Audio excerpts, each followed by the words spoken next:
안녕하세요. 오늘은 최초의 순교자 집사 스데반에 대해서 알아보겠습니다. 신약 성경 사도행전에는 주님께서 부활하셔서 40일 동안 이 땅에 계시다가 승천하신 후 오순절이 되어 약속하신 성령으로 충만하게 된 제자들은 많은 기사와 이적을 행하며 담대하게 말씀을 전파하였는데, 그 말씀을 듣고 엄청나게 많은 사람이 주님을 믿었습니다. 또한 많은 사람이 공동생활을 함께 하며 지내기도 했습니다. 사도행전 6장 1절에서 7절까지 보면 사도들이 하나님 말씀 사역과 빈궁한 사람을 돌보는 구제 사역을 함께 하였던 것입니다. 그런데 사도들이 교회를 돌보는 일에 많은 시간을 빼앗겨 말씀을 전하여 영혼 구원하는 일이 약화된다는 사실을 깨닫게 되어 그 일을 전담할 7 집사를 뽑게 되었던 것입니다. 그 7 집사 중에는 디몬, 브로고로, 이방 사람 니골라, 빌립, 바느메나, 니가노르, 그리고 헬라파 유대인으로 평신도였던 스데반도 있었습니다. 스데반은 진정으로 예수님이 하나님의 아들임을 믿었던 고결한 성품을 가진 사람이었으며, 그 당시 종교 지도자들에게 돌에 맞아 최초로 순교를 한 사람이기도 합니다. 그때 당시 유대에는 약 460개의 회당이 있었다고 합니다. 그 회당은 지역으로나 문화적으로 각기 형태가 틀렸다고 합니다. 사도는 아니었지만 믿음으로 은혜와 능력이 충만해서 큰 기사와 이적을 행하였던 스데반은 헬라파 유대인들에게 속한 회당에서 담대하게 말씀을 전했던 것입니다. 헬라파 유대인은 헬라 문화의 중심에서 자라 지식과 국제적인 높은 안목을 자부하던 사람들이었습니다. 사도행전 6장 10절에 보면은 그러나 스데반이 죄와 성령으로 말하므로 그들은 스데반을 당해낼 수 없었다고 했습니다. 그렇게 죄와 성령으로 말하는 스데반을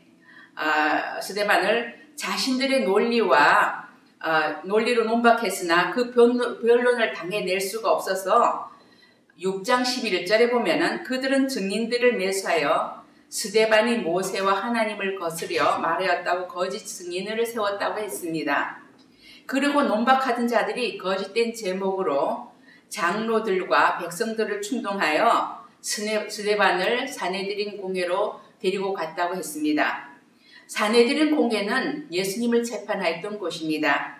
6장 15절에 보면은 공회에 앉아 있는 사람들이 모두 스데반을 주목하여 보니 그 얼굴이 천사의 얼굴 같았다고 했습니다. 대제사장이 스데반의 빛나는 얼굴을 보면서 사실 여부에 대한 것을 물었습니다.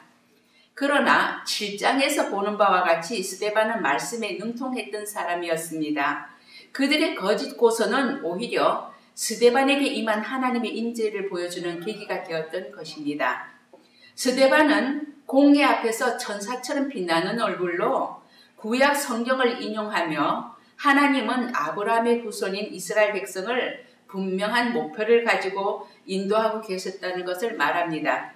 그러나 이스라엘 백성은 하나님을 향해 계속 배반했으며 더구나 박해받지 않은 예언자가 한 사람도 없었을 뿐더러 끝내는 하나님의 아들인 예수님, 그 메시아까지 거절하고 죽였다고 신랄하게 비판했던 것입니다. 그렇게 빛나는 얼굴로 책망하는 스데반의 말을 들은 그들은 가슴이 찔렸으나 회개하는 것이 아니라 오히려 격렬한 분노로 이를 갈았다고 했습니다. 7장 55절에서 56절까지 보면 그런데 스데반이 성령이 충만하여 하늘을 쳐다보니 하나님의 영광이 보이고 예수께서 하나님 오른쪽에 서 계신 것이 보였다. 스데반은 그 하늘의 영광스러운 광경을 보며 보십시오, 하늘이 열려있고 하나님의 오른쪽에 인자가 서 계신 것이 보입니다 라고 소리쳤던 것입니다.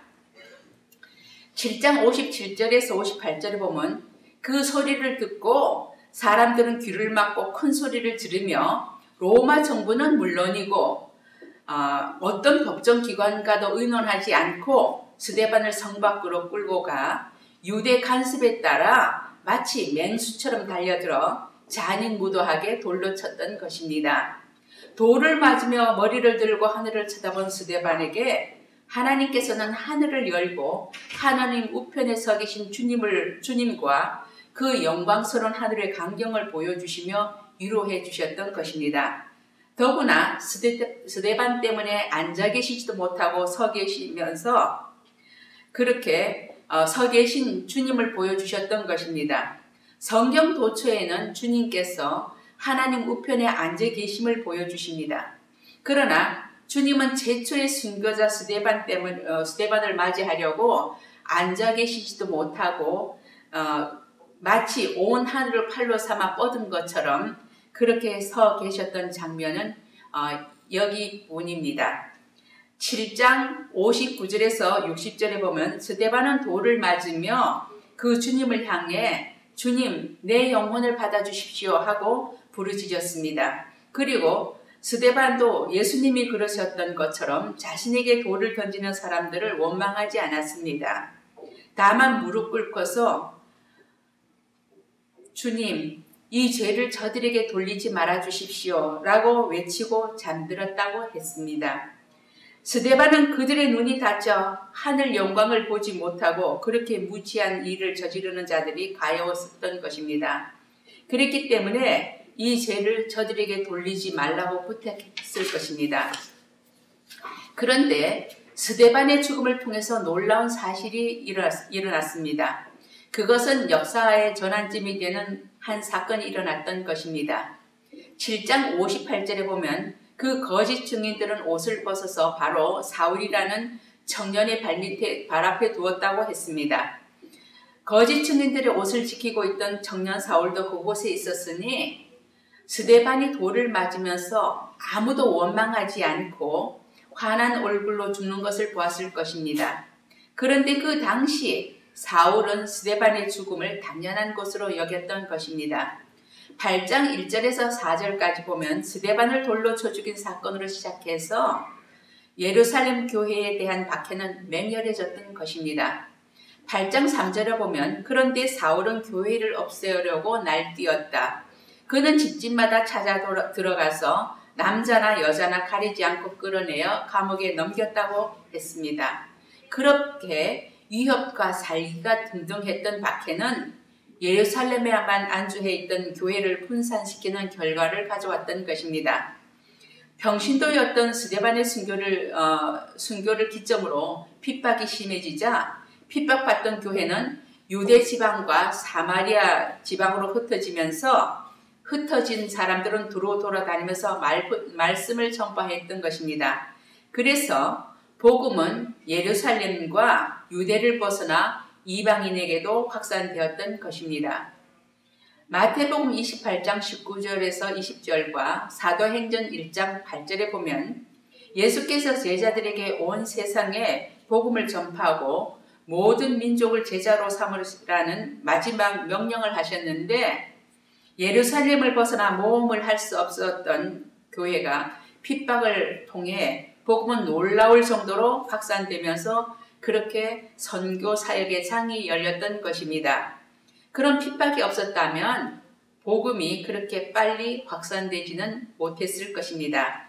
그런데 스데반을 죽이는 현장에 있었던 청년 사울은 돌을 맞으면서 천사처럼 밝고 빛나는 얼굴로 죽어가면서도 그들을 원망하지 않고 그들을 위해 기도하던 스데반의 그 순간 죽음이 내류에 박혀 지우려고 해도 지워지지 않고 그 모습은 깊이 각인되었던 것 같습니다.